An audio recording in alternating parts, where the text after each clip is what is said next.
के धमोला थाना क्षेत्र के बासिया मालीफला में एक किसान की करंट लगने से मौत हो गई। किसान खेतों में गेहूं की फसल को पानी देने गया था। बोरवेल की मोटर के पास करंट लगने से उसकी मौत हो गई। वहीं बेटी अपने पिता को देखने पहुंची तो वो मृत हालत में मिले।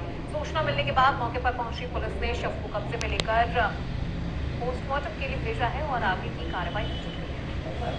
करंट लगने से एक किसान की मौत हो गई है। डूंगरपुर के धमोला थाना क्षेत्र के बासिया मालीफला में एक किसान की करंट लगने से मौके पर ही मौत हो गई है।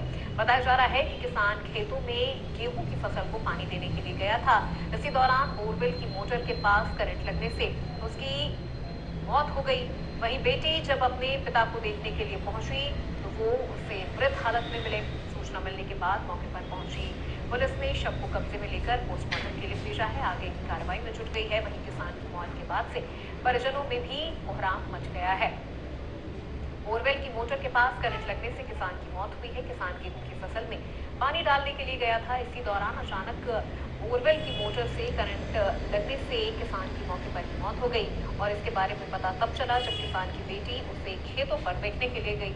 वहां उसे उसके पिता मृत हालत में मिले। उसके बाद परिजनों को उसने इसके बारे में सूचना दी और बताया जा रहा है कि किसान की करंट लगने से मौके पर ही मौत हो गई थी, जिसके बाद पुलिस को इसकी जानकारी दी गई। पुलिस ने मौके पर पहुंच के किसान के शव को कब्जे में लिया और पोस्टमार्टम के लिए भिजवा दिया है। बाकी आगे की कार्रवाई पुलिस की ओर से शुरू कर दी गई है। वहीं किसान की मौत से परिजनों में भी कोहराम मच गया है। परिवार वालों का रो रो कर बुरा हाल है।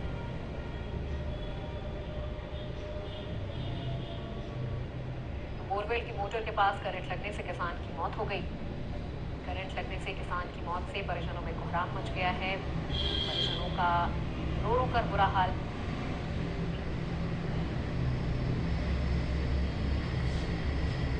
खेतों में गेहूं की फसल को पानी देने के लिए गया था किसान और इसी दौरान बोरवेल की मोटर के पास करंट लगने से किसान की मौत हो गई। किसान की बेटी उसे खेतों पर देखने के लिए गई। इसी दौरान उसे उसके पिता मृत हालत में मिले। उसके बाद बेटी ने इसकी जानकारी घर वालों को दी। चूंकि किसान की मौके पर ही मौत हो गई थी, इस वजह से पुलिस को इसकी सूचना दी गई और पुलिस ने शव को कब्जे में लेकर पोस्टमार्टम के लिए भेजा है। कार्यरत था। रात को 7 बजे से 8 बजे के बीच में रात्रि को अचेत अवस्था में पाया गया खेतों में और उसके बाद में अपनी बेटी गई देखने के लिए वहाँ पर पड़ा हुआ था और चिल्लाने पर आसपास पड़ोस के लोग दौड़ के आए, जो देखा उसके बाद में उसको